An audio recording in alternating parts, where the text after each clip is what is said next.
Jaya Radha Madhava Kunja Bihari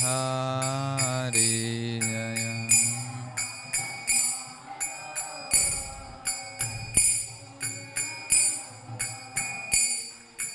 Gopi Jana Vallabha Girivaradari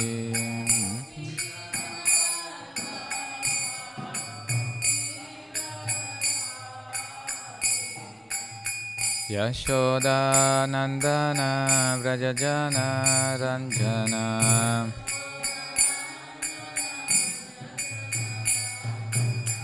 Yamuna Tira Vanachari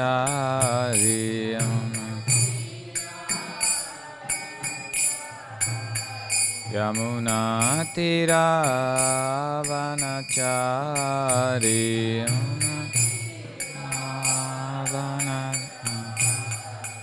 Jaya Radha Madhava Kunja Bihari Jaya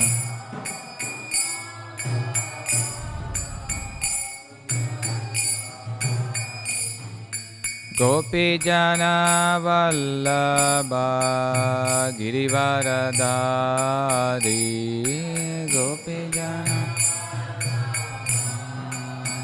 Girivaradari Yashoda Yashoda Nandana Vrajajana Ranjana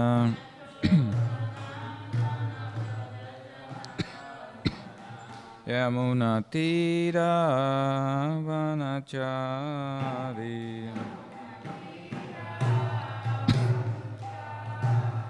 Yamuna Tira Vanachari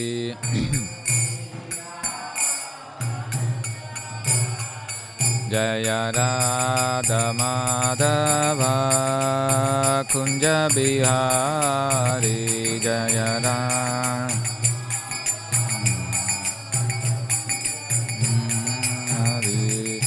Gopi Jana Vallabha Girivaradari Gopi Jana Vallabha Girivaradari Yashoda Nandana Vrajajana Ranjana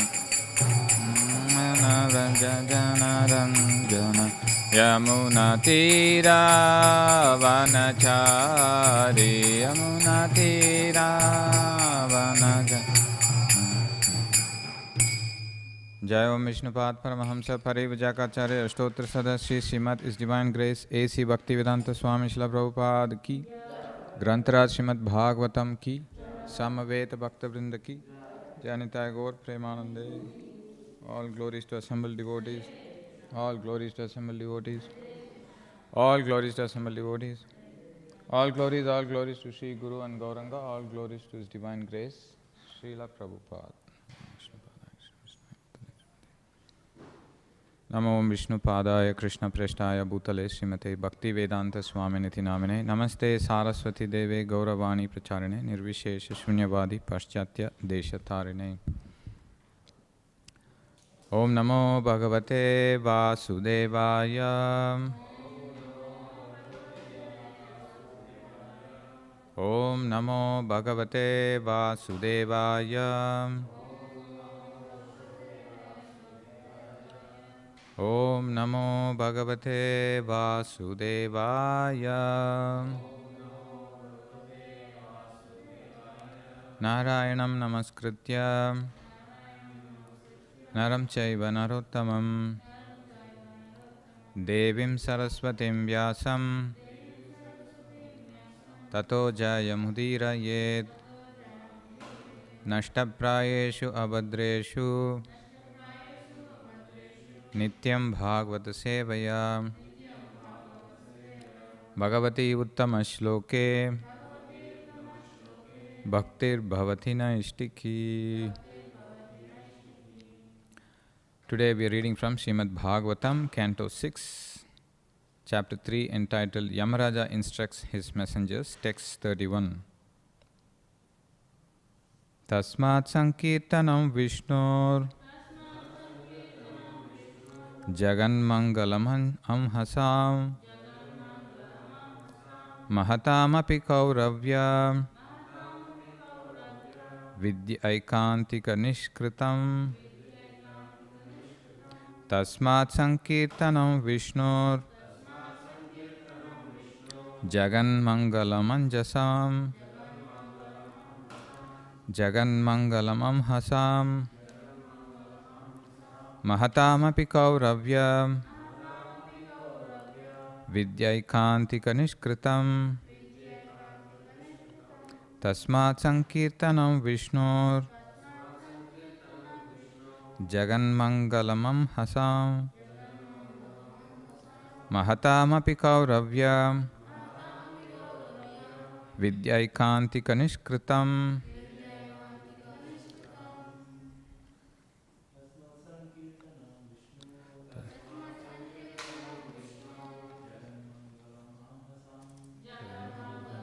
Hasam Mahatamapi Kauravya Vidyaikantika Nishkritam Tasmat Sankirtanam Vishnu Jagan Mangalamam Hasam Mahatamapi Kauravya Vidyaikantika Nishkritam Tasmat Sankirtanam Vishnu Jagan Mangalamam Hasam Amapi Kauravya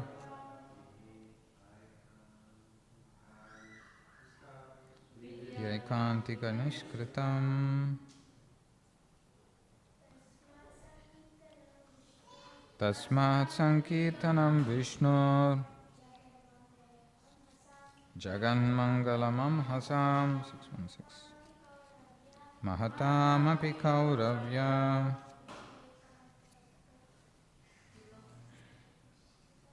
Vidyaikantika Nishkritam Tasmat Sankirtanam Vishnu Jagan Mangalamam Hasam Mahatamapi Kauravya Vidyaikantika Nishkritam Matajis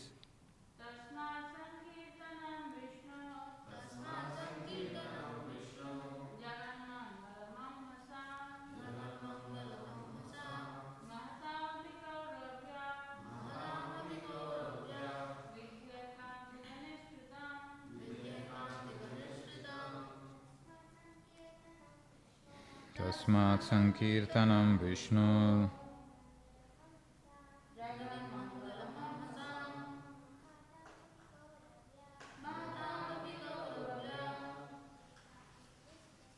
Vidyaikantika Nishkritam. Word to word meaning. Tasmat. Therefore. Sankirtanam. The congregational chanting of the holy name. Vishnoho. Of Lord Vishnu. Jagat Mangalam. The most auspicious performance within this material world. Amhasam. For sinful activities. Mahatamapi. Even though very great. Kauravya. O descendant of the Kuru family. Vidhi. Understand. Aikantika. The ultimate. Nishkritam. Atonement. Translation and purport by His Divine Grace A.C. Bhaktivedanta Swami, Srila Prabhupada. Sukadeva Goswami continued, My dear King, the chanting of the holy name of the Lord is able to uproot even the reactions of the greatest sins. Therefore, the chanting of the Sankirtana movement is the most auspicious activity in the entire universe. Please try to understand this so that others will take it seriously. Translation responsibly. Sukadeva Goswami continued, My dear King, the chanting of the holy name of the Lord is able to uproot even the reactions of the greatest sins. Therefore, the chanting of the Sankirtana movement is the most auspicious activity in the entire universe. Please try to understand this so that others will take it seriously. Purport.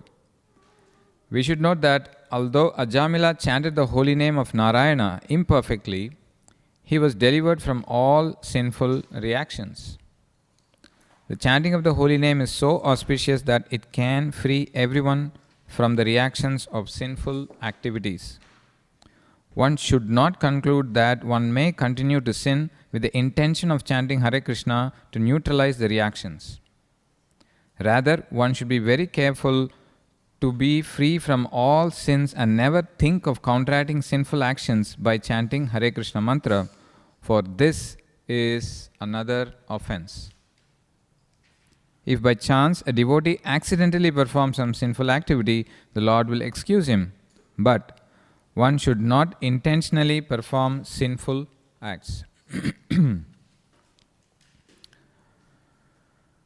Om Ajnanatimirandasya Jnananjanashalakaya Chakshurunmilitam Yena Tasmai Shri Gurave Namaha Sri Chaitanya Manobishtam Sthapitam Yena Bhutale Swayam Rupa Kadamayam Dadati Swapadantikam Vandeham Shri Guru Shri Yuta Padakamalam Shri Gurun Vaishnavamscha Shri Rupam Sagrajatam Sahagana Raghunathanvitam Tam Sajivam Sadvaitam Savadutam Parijana Sahitam Krishna Chaitanya Devam Sri Radha Krishna Padan Sahagana Lalita Sri Vishakan Vitamscha He Krishna Karuna Sindhu Deenabandho Jagatpate Gopesha Gopika Kanta Radha Kanta Namostude Tapta Kanchana Gaurangi Radhe Vrindavaneshwari Vrishabhanu Sute Devi Pranamami Haripriye Vancha kalpatarubhyascha kripa sindhubhya evacha patitanam pavanebhyo vaishnavebhyo namo namaha.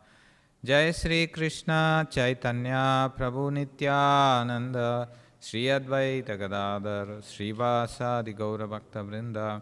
Hare Krishna Krishna Krishna Hare Hare Hare Rama Rama Rama Hare Hare.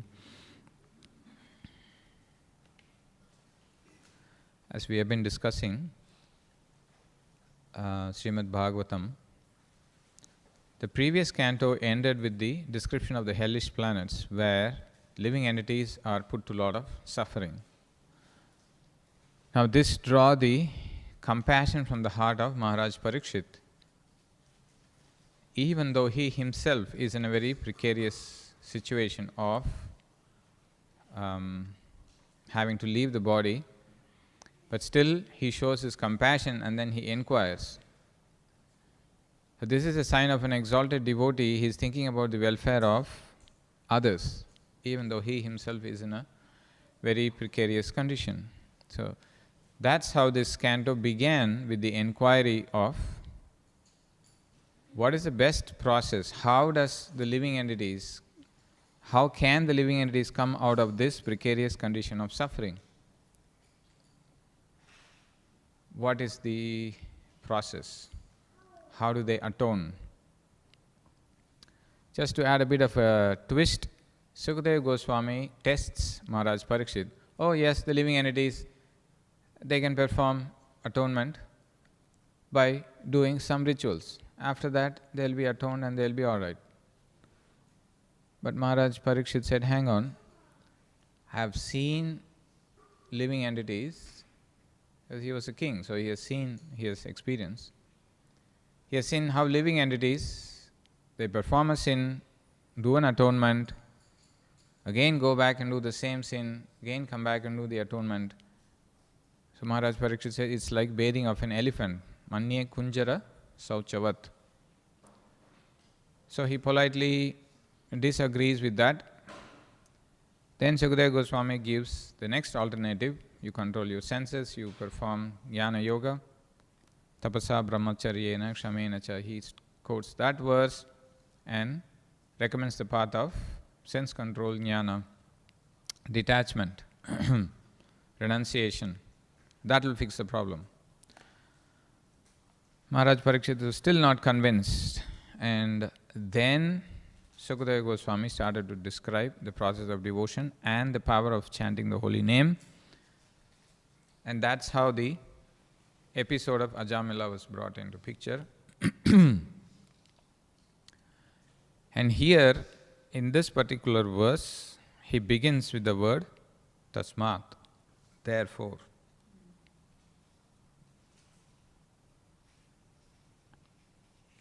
So the instruction of Yamaraj to the Yamadutas just finished.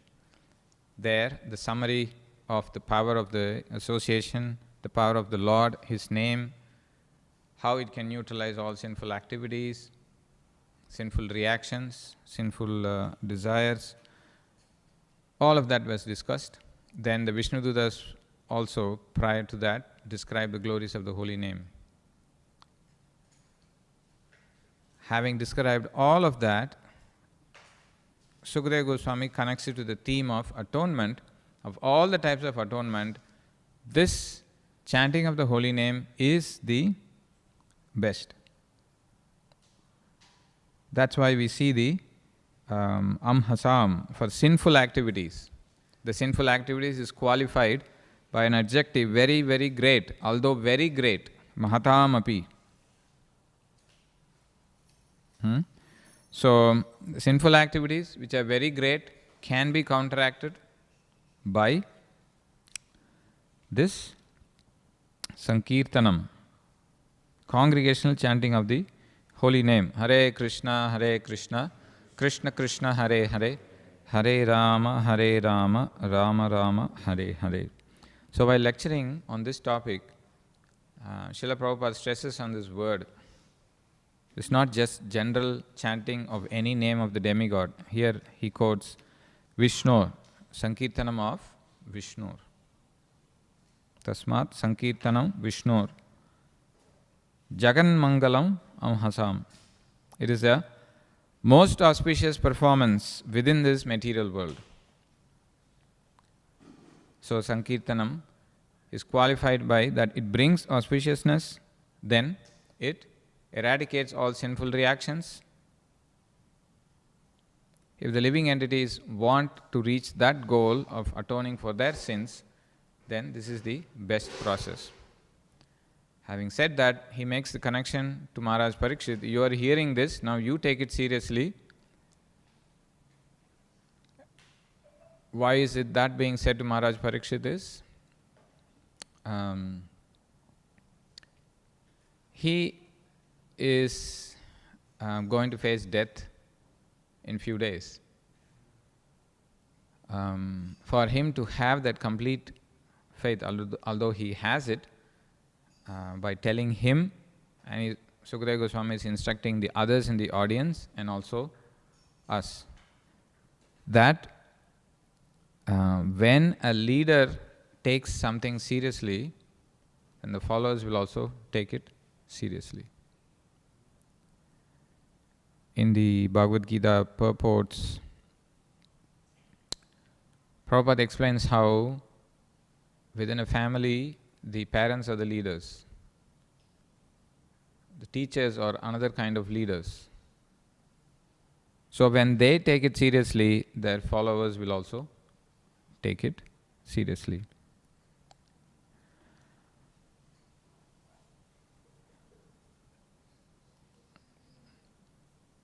What I'm thought of discussing today is the themes of the power of the holy name, how it eradicates sinful reactions, how it brings auspiciousness. We look at what auspiciousness actually means, how holy name does that. Then the stage of chanting, which is, we know the three stages, Nama Prad, Nama Bhas and Shuddhanam. So this Nama Bhas, I found some points which I thought of discussing, that So,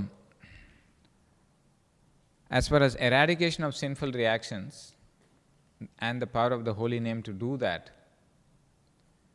Vishnudutas themselves have said to the Yamadutas. Authorities who are learned scholars and sages have certainly ascertained that one should atone for the heaviest sins by undergoing a heavy process, and one should atone lighter sins by undergoing a lighter atonement. Chanting of Hare Krishna, however, vanquishes the effects of sinful activities regardless of heavy or light. So in that purport, 6.2.16, Prabhupada makes an important point. One should take shelter of Krishna Balarama, the Supreme Personality of Godhead, whose protective power is so great that it cannot be equaled in the material world. However powerful the reactions of one's sins, they will immediately be vanquished if one chants the name of Hari, Krishna, Balarama or Narayana. So this combination of Krishna Balaram reminds me of the sword of knowledge is given by the Lord Krishna, but the power to lift the sword and to cut is given by Lord Balaram. Can you increase the volume a little bit?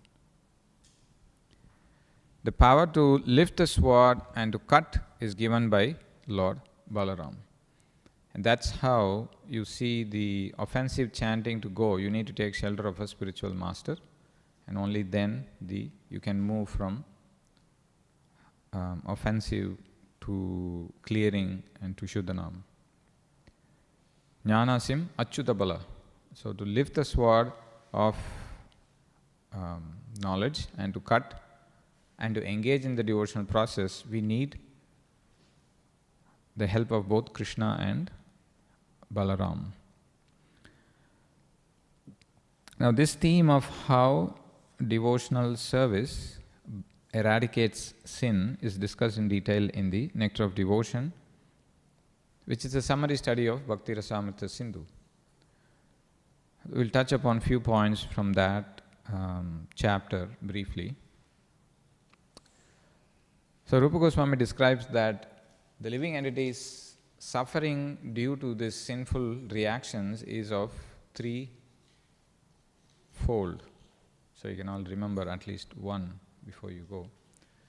So suffering is of threefold. So to remember in a sequence is that there is ignorance, which is the root cause, because you're not aware or you're ignorant of your identity as a servant of the Lord. You're ignorant of the Lord's position. Out of ignorance, you think that this material place is for me and I can enjoy. Because of that, there are sinful desires. The desire to enjoy, that is considered as the bijam. And then, when there is a desire and then you want to act on it, and that's when it manifests into action. So thinking, feeling and willing is there in the heart, desires, and then when you act on them, then it becomes sin, is actually committed, and then comes the fourth one, which is the suffering. So ignorance, sinful desire, sinful action, and then suffering. This is how Rupa Goswami describes it. Now Lord Krishna in the 11th canto describes that to Uddhava, that the chanting of the holy name and the power of devotional service is so powerful that it can burn to ashes the fuel of sinful activities. So if we look at the analogy closely, we have Prabhu here. He cooks for the deities, cooks for the devotees. Now his main goal is to cook. His main goal is not to turn the gas and leave it on and burn the firewood or anything like that. His main goal is to cook. For that, the process of burning is being used. So in the same way, Acharyas explain that the burning of sinful activities is not the actual goal, but devotion to the Lord is the actual goal. The burning of sinful reactions happens as a side effect.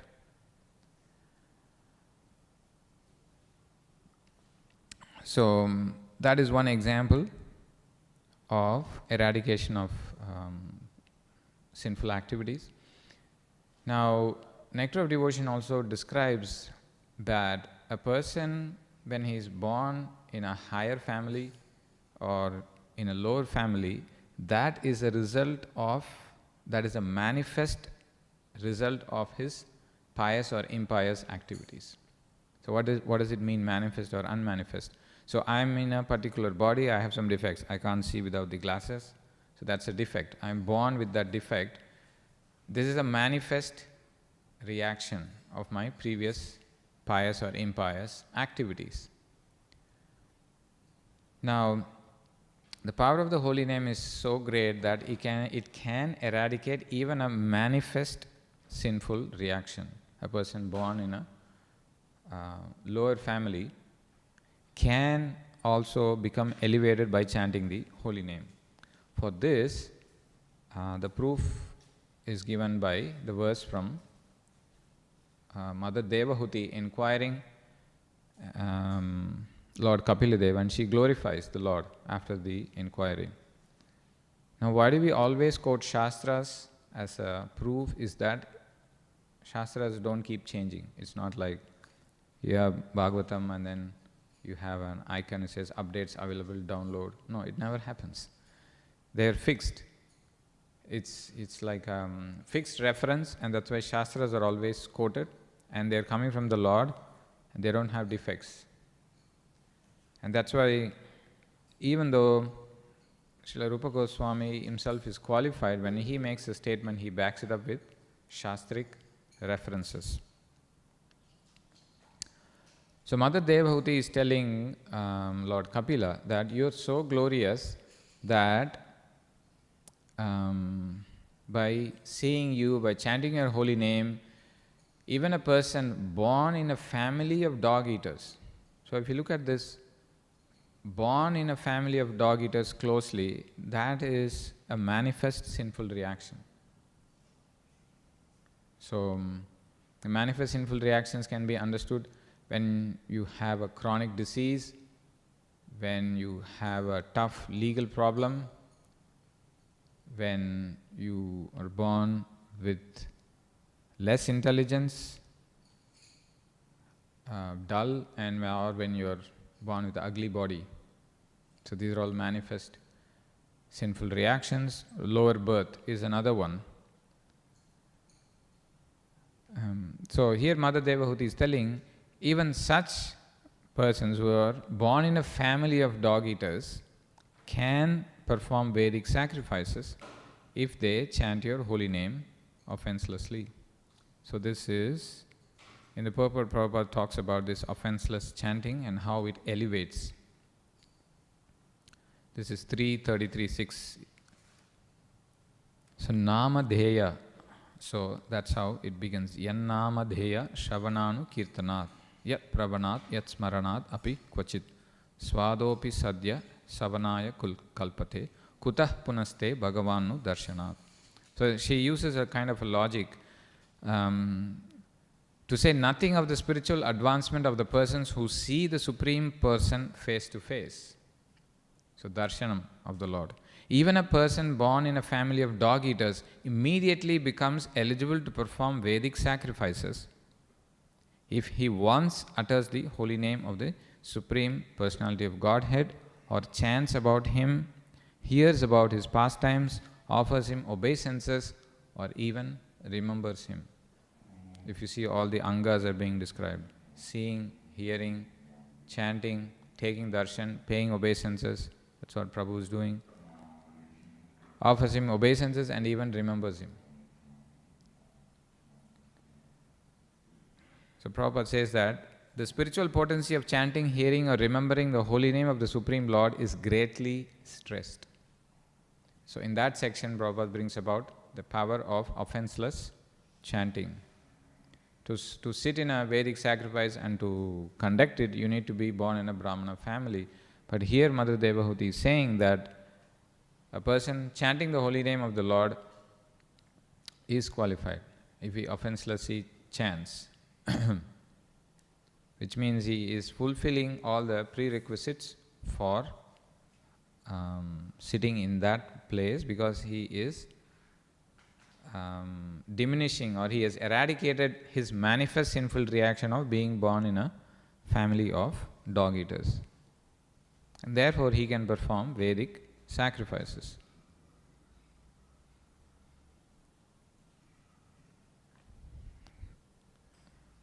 Now, what are some of the other examples of manifest sinful reaction getting diminished by chanting the holy name? If you can think of any instance in the Shastra, in Bhagavatam, or any references from the Bhagavad Gita where Krishna says that even manifest sinful reactions can be eradicated.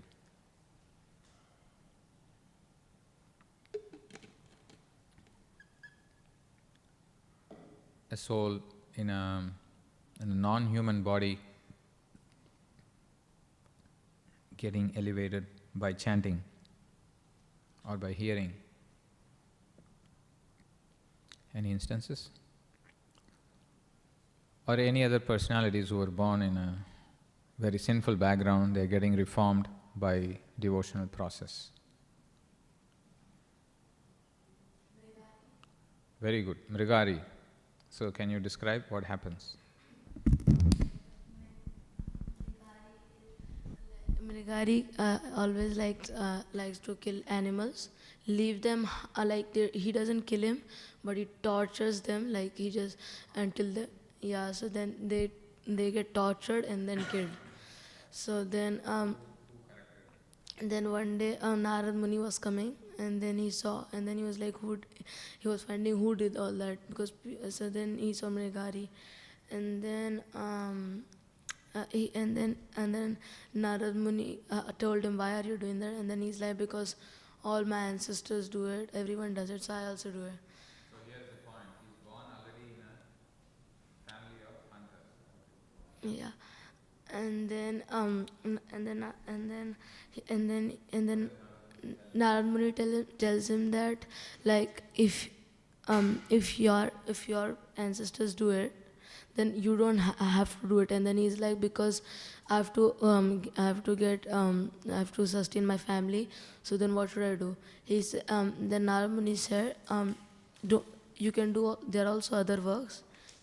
So what's the key instruction Narad Muni gives regarding devotional side? He gives that, like,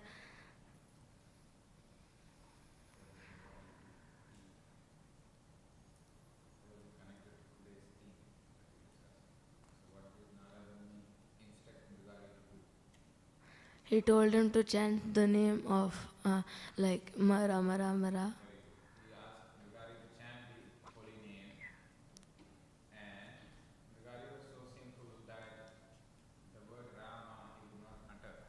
Then what Narad Muni did, said, okay, at least chant Mara Mara Mara. So here is an example of a manifest sinful reaction, being born in a family of hunters, engaging in sinful activities, killing, half-killing, and the reactions of all of that getting eradicated by the intervention of a spiritual master, Narad Muni. Then he getting instructions from him, hearing the holy name from him, and still not able to chant the holy name properly. And then Narad Muni, expert preacher, twists the name, and that's why you see the name is powerful, that even if chanted unintentionally. So he goes on to become what does he become? Mrigari becomes a saintly person. So that's how you see the transformation happening. Okay, any other example of of an animal getting out of the animal's body by chanting? Anyone else?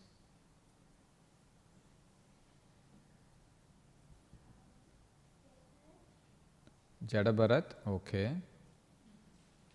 From a deer's body he become. What about, yeah, Kajan? Very good. Lord Chaitanya and Nityananda saving Jagai and Madai. So Jagai and Madai, they did all the sinful activities which is there. Yamaraja couldn't keep an account of it. Chitragupta ran out of memory problem. He couldn't keep a track of the sinful activities they have done. So that is the mountain of sinful activities and reactions. Then Nityananda Prabhu approaches them, and we know the pastime which was discussed by Prana Prabhu. So by the intervention, then asking them to chant, and then they get the mercy, and then they are elevated. Okay. What other example is there? From the Bhagavatam, an animal calling out Gajendra's pastime. So Gajendra's pastime is again being born in an elephant body, cursed. It's a manifest reaction. So that is getting eradicated by helplessly calling out to the Lord. Trying to remember one of the prayers. Om Namo Bhagavate Tasmai Yata Eta Sitatmakam Purushayadi Bijaya Pareshayabi Dhimahi. So, the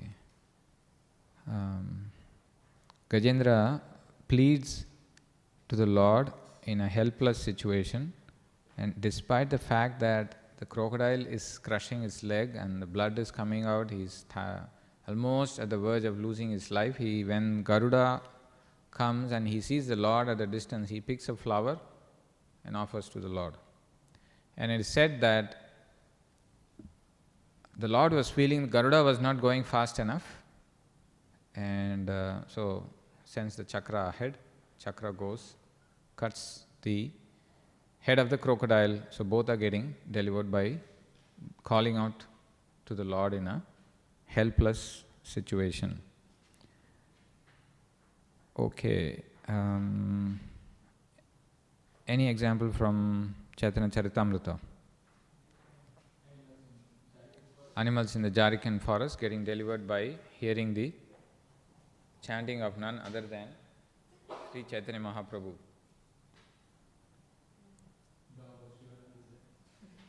Sorry? Dog of Sivananda Sen. That is more of eating prasadam, but also anyway, in the association, dog would have heard the holy name also. Exactly, very good. The prostitute distracting Haridas Thakur, very powerful point. She was born in that particular body, doing that profession because of her past or present sinful activities.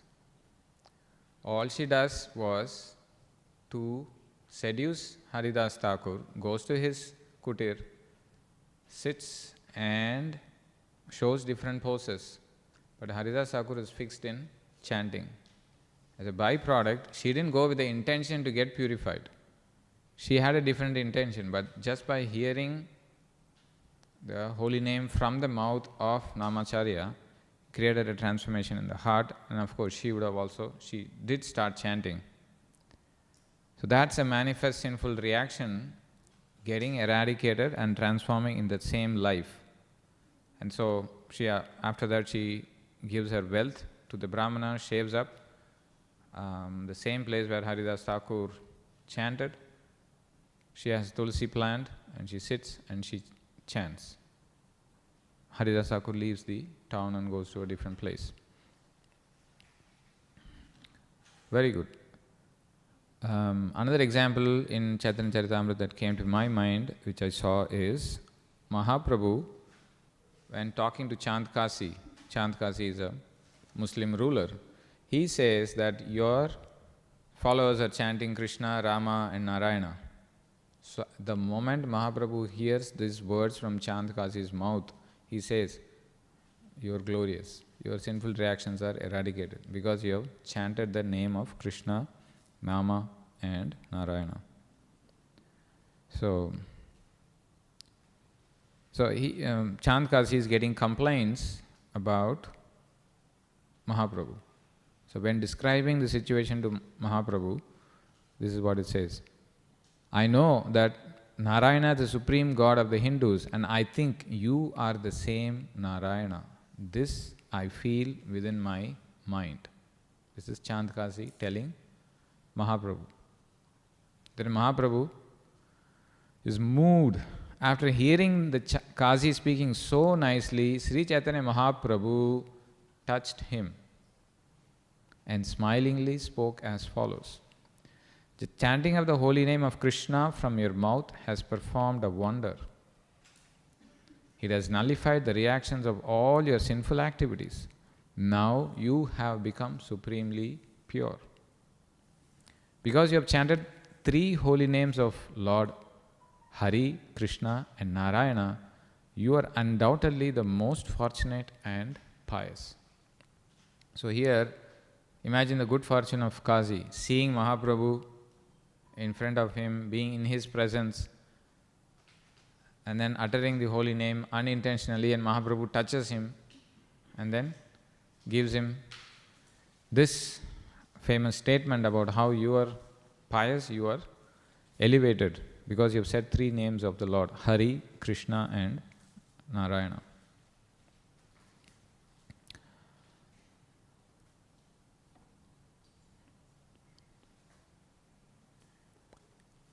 And what is another living example? Other than the Shastras, what other living examples we see within our society? What did Srila Prabhupada do? He converted the hippies to happies. Isn't that a proof of the holy name for removing the manifest sinful reactions? What do you think?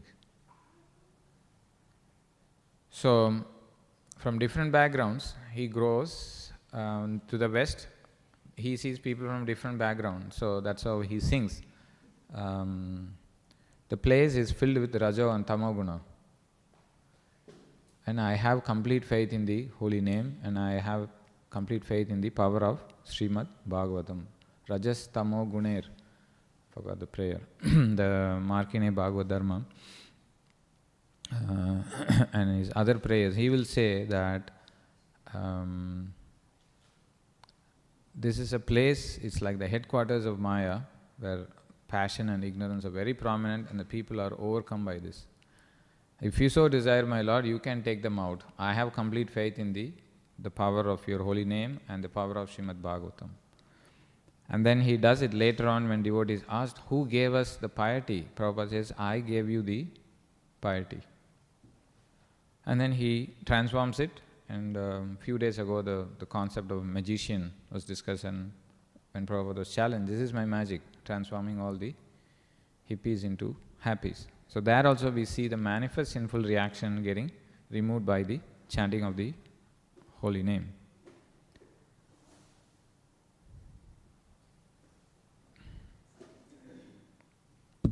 Now the second effect of devotional service and chanting of the holy name is auspiciousness. It brings auspiciousness, Shubhada.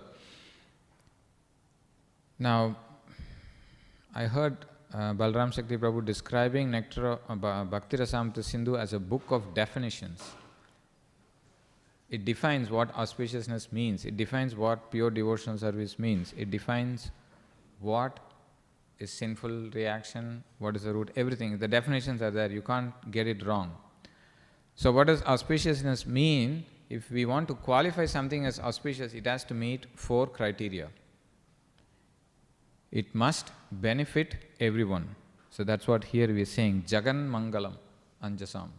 First criteria is benefit everyone. It should attract everyone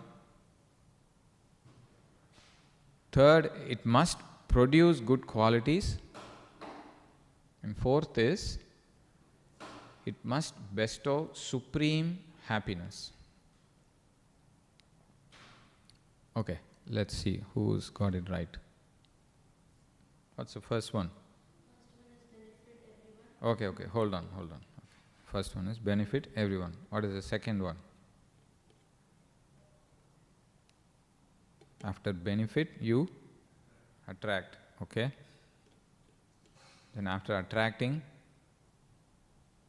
bhakti goes in, chanting of the holy name goes in, then what happens? It produces good qualities. And then after that, it bestows supreme happiness. This famous verse, Bhakti Paresha Anubhava Viraktir Anyatra Chaha Triha Eka Kalaha Prapadyamanasya Yash Ashnuta Tushtihi Pushtihi Shud Apayo Anugasham. So, just as when we eat, we taste the food, we feel nourished, and our hunger goes away. So here, for us to remember, benefits everyone, attracts everyone, produces good qualities, and bestows superior happiness. So just imagine, if you look at in our bookshelf, we also have this pictures about Harinam. There's a whole bound books. Have you seen any one of those? You can see all of that. Benefits everyone, attracts everyone. You see people going like their eyes are wide open, and we have Sankirtan devotees here. Attracts everyone. When that is happening, they will behave also in a nice way. It is producing good qualities in them. It is bringing that higher nature inside them, and it is bestows supreme happiness. In the recent discussion about how devotees reflected on their own experience in bhakti, some of them were sharing about when they go and give holy name to others, how they see the effect of the holy name on others, and that increases their faith. And these are the effects: benefiting everyone, attracting everyone, producing good qualities, and bestowing superior happiness. So the holy name does that. It produces the effect, and therefore, because it's meeting all the criteria, therefore it is all auspicious. That's why we call Shravana Mangala and Punya Shravana Kirtana. This is in 2.7.15 purport. The Lord's holy name is called Shravana Mangala. This means that one receives everything auspicious simply by hearing the holy name. In another place, Śrīmad Bhāgavatam, this holy name is described as Punya Shravana Kirtana. It is a pious act simply to chant and hear all about the Lord. So this is 2.7.15. The power of holy name, the auspiciousness is so great that once Narad Muni was chanting the glories of the Lord, and Lord Shiva was hearing it. Okay, what is the characteristics of Lord Shiva, especially his neck? What is special about Lord Shiva's neck? Snake. Okay, what else?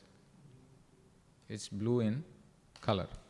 Okay, so Narad Muni is chanting the holy name, but by the power of the holy name, that blue line gets removed. Then Mother Parvati walks in, and then she sees a person without the blue line in the neck, and then she thinks, is he my actual husband or? So that's how Nectar of Devotion describes it. And the second instance is given, example is given, how we used to have Lord Balaram's picture in the temple room. So Lord Balaram wears a blue dhoti. Now, upon hearing and chanting Krishna's name, his blue dhoti turns to white. And then the third example given is that of how river Yamuna turns into milk, and the cowherd girls, they start to churn it into butter. In other words, by spreading of Krishna consciousness or the glories of Krishna, everything became white and pure. Lord Shiva, Lord Balaram, and river Yamuna.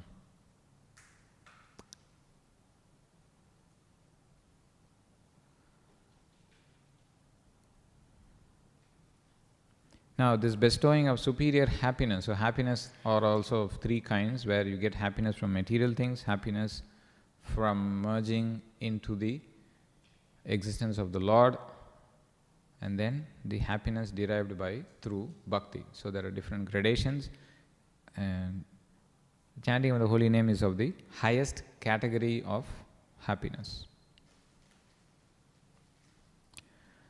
So we've seen the power of holy name to eradicate sinful reactions, the power to bring auspiciousness. I've got something very powerful.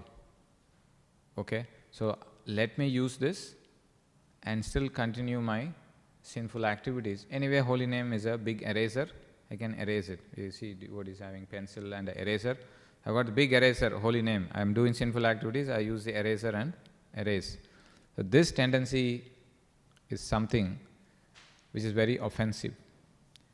You are using the holy name in your service rather than serving the holy name. And this mentality is called namno balad yasyahi papa buddhi. And this is one of the offense.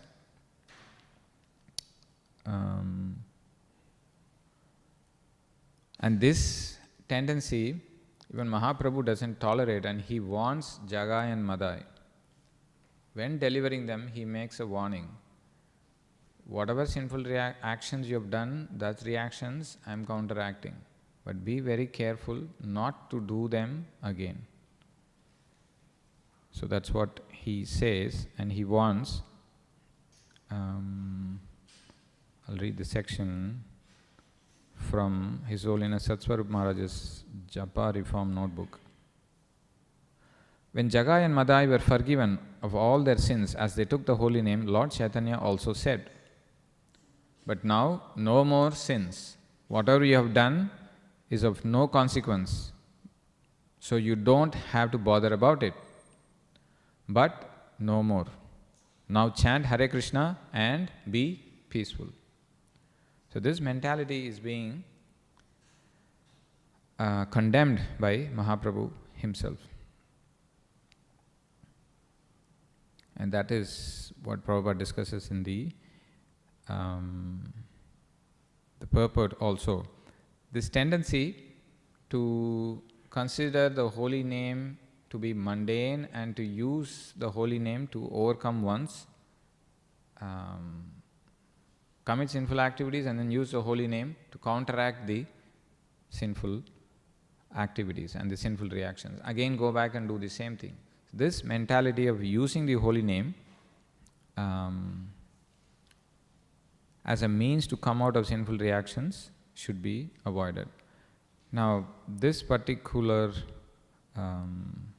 offense is described in the Harinam Chintamani. The remedy for this offense of this tendency is that one should chant in the association of devotees and take strong association of the pure Vaishnavas. So it's described like a bhakti as a pathway or a highway. You're traveling in the bhakti highway and you're having bhakti credits. But then the thieves of your previous sinful tendencies, and then your, as we saw, the desire, and then when you act on them, they rob you of the bhakti credits that you have. Now, how do you protect yourself from these robbers in the highway is by calling out and being in the association of pure Vaishnavas. So these pure Vaishnavas are like the powerful Kshatriyas who come and drive away the thieves and they protect you. So taking shelter of pure Vaishnavas, calling out to them for help, being in their association, taking their guidance and chanting. And that's how Harinam Chintamani says, the Vaishnavas are like the guards. When they come, the highwaymen flee.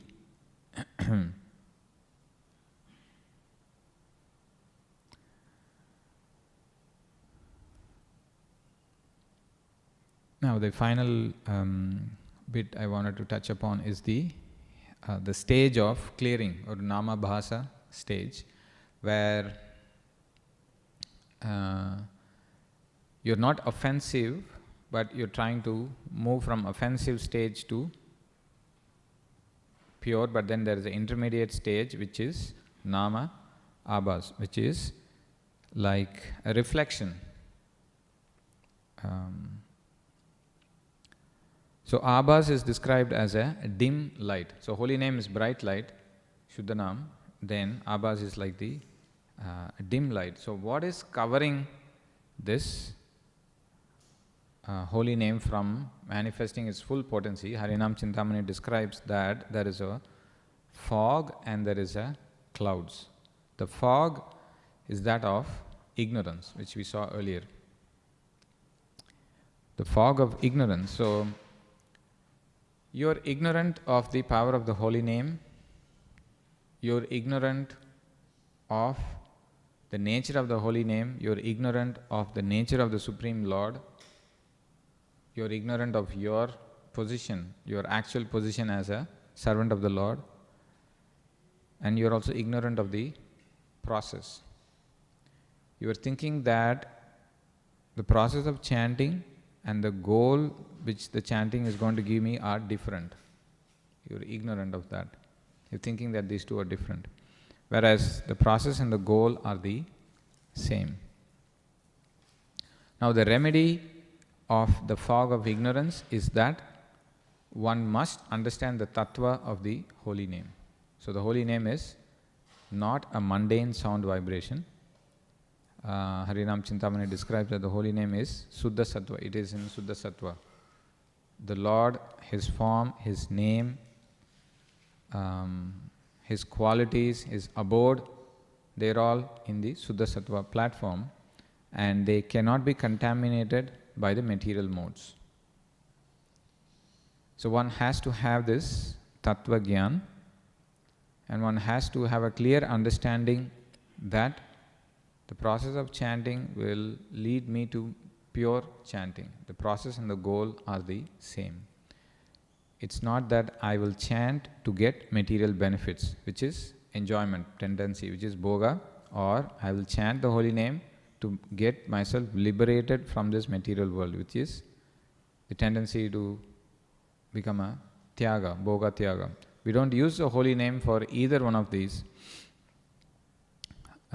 So one has to have a clear understanding and clear knowledge. That will remove the fog of ignorance.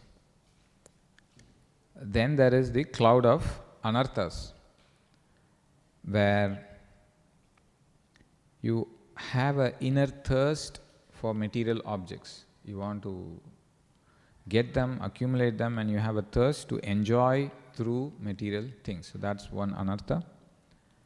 Then there is a general weakness of heart is there. This is just a general tendency, and this weakness of heart will lead you to do more specific, getting attracted to a very specific object. And the third aspect of anartha is committing offenses. So when these cloud and the fog are slowly getting removed, then the dim light comes through. And this, when we see the life of Ajamila, he was chanting in this particular stage, where he was not intending to call the Lord, but he was calling his son, but it was offenseless. And therefore it gave him up to the point of getting liberated. We don't see that Ajamila exhibited all the symptoms of bhava and prema. No, he got liberated. So that's how you see that Namabhas is so powerful that it can liberate you, but it does not give you pure love of God.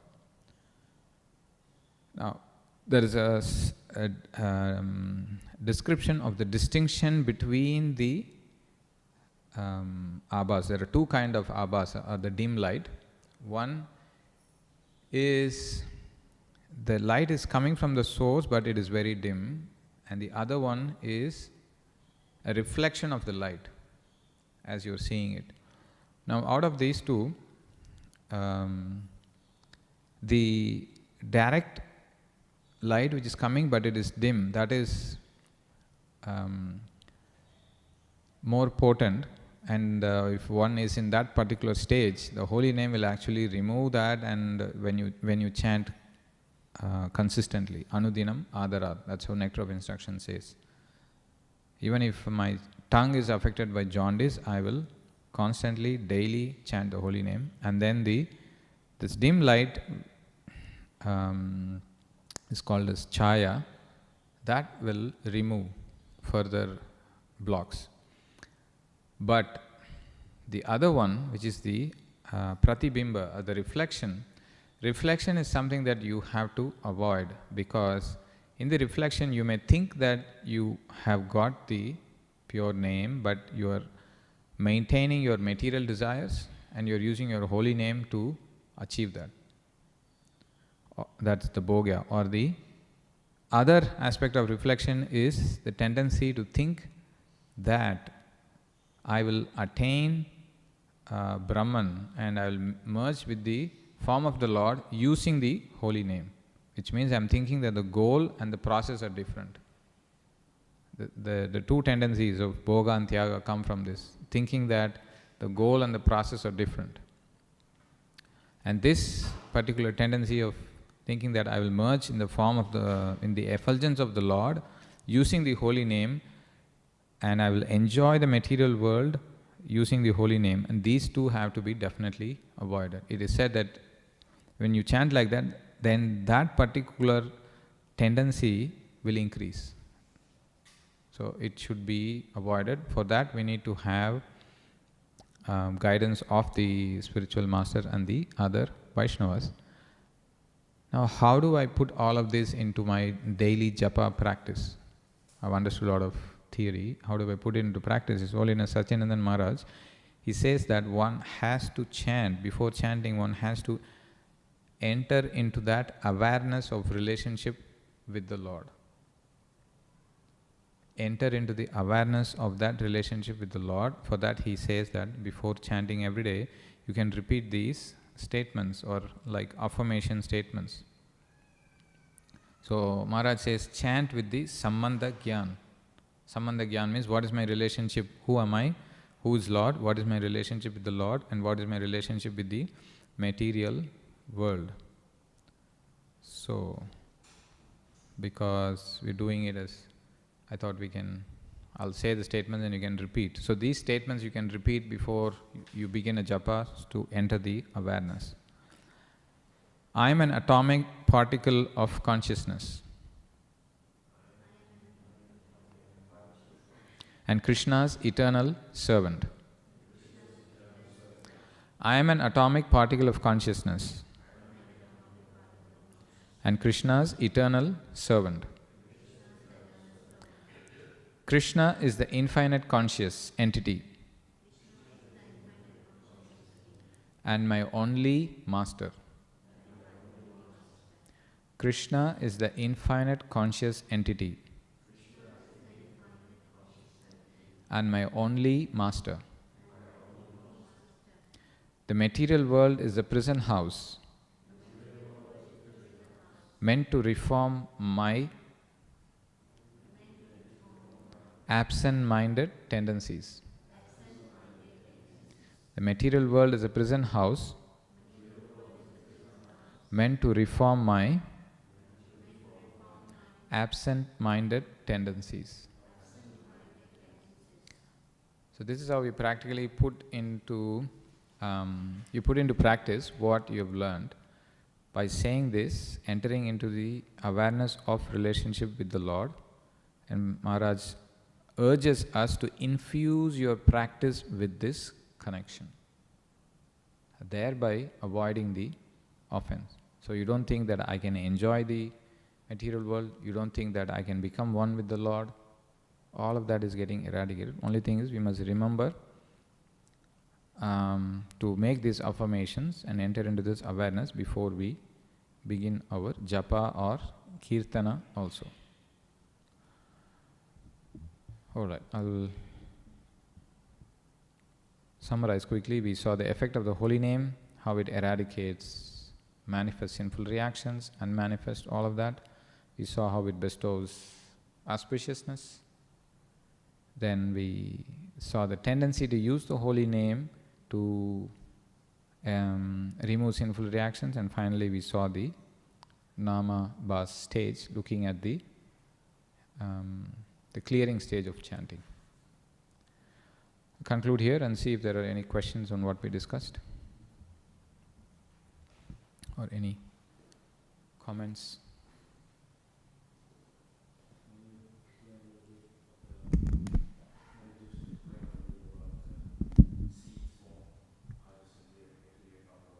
Oh yes, the Kutam Bijam. Yeah, the seed of sinful reaction is still there.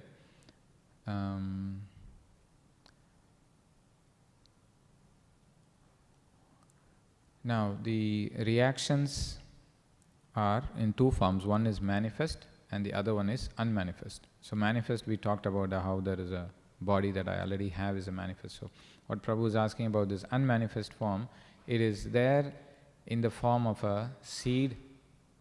Sinful tendencies are there in the form of a seed. How do we understand this is, we see young children, whether they have good tendencies or bad tendencies, it's inside them in the form, and as and when they grow, you will see it may not manifest as a specific action, but it will have a general tendency towards that particular activity. Dhanudhar Swami explains that if a person is having the sinful desire, the seed of cheating or thievery is there, he's stealing, it's in the form of a seed. So initially it won't manifest as stealing. It will be in the form of his general tendency towards cheating or telling lie. It will be in that.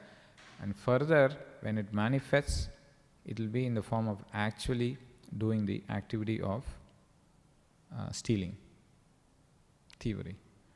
And that's when the seed, then it sprouts, and then it gives the actual reaction. Now, when you act on it, what happens is, it again produces two effects. It produces a manifest reaction. So when you steal, you're caught by the police, you get a manifest reaction of going to jail. But the hidden, in the background what's happening is, because you've done once, that proclivity to steal again is again there. So that's the two effects of that. An action produces a manifest reaction, and it also produces an unmanifest reaction of next time you want to steal. Now, how do you break the cycle? It's described in the Waves of Devotion. Maharaj explains that when you're getting those sinful desires and you're getting pushed, you tolerate it by thinking of the Lord and the instructions of the spiritual master, and you don't act on them. So when you don't supply fuel to the fire, it will die away. So when you don't act on those sinful desires, instead you focus on the Lord, meditate on the Lord, or carry out any of the devotional processes, you follow the instruction of the spiritual master, then they won't get any nourishment, and slowly these desires will also go away. That is how you break the cycle. Otherwise you'll be in the cycle of seed, then you have proclivity, then you have a specific desire, you act on it, then you get a manifest reaction, then again you want to do, so you break it by resisting the temptation when those desires come, engage in something positive, you don't act on them, and slowly they will go away. Is that the right thing to do? Okay. Yes.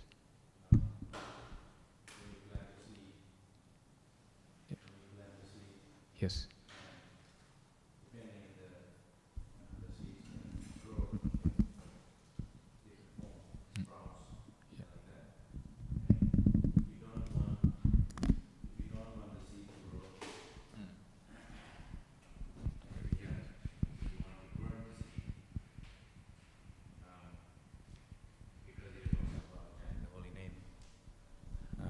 the seeds lying in the ground, and it's still that's alive, because our form of getting the result is to grow into a sprouts and then into a tree, and then the result of devotional service. But the opposite side of the seed is lying in the form of sin.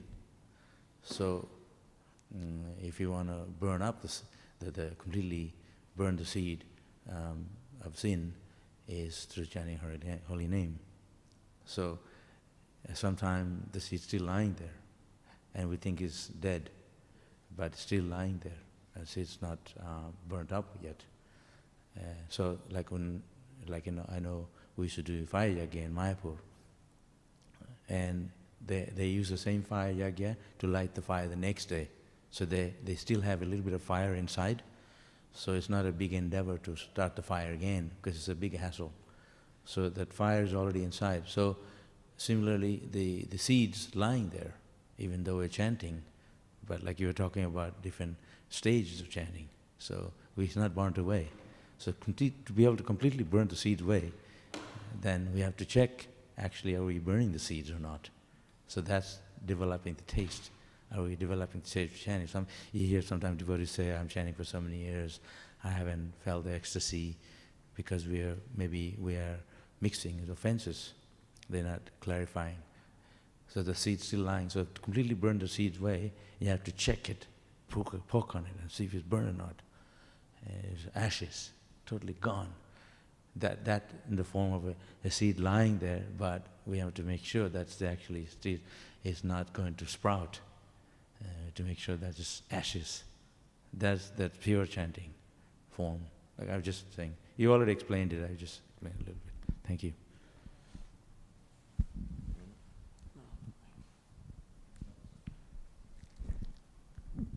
Conclude here.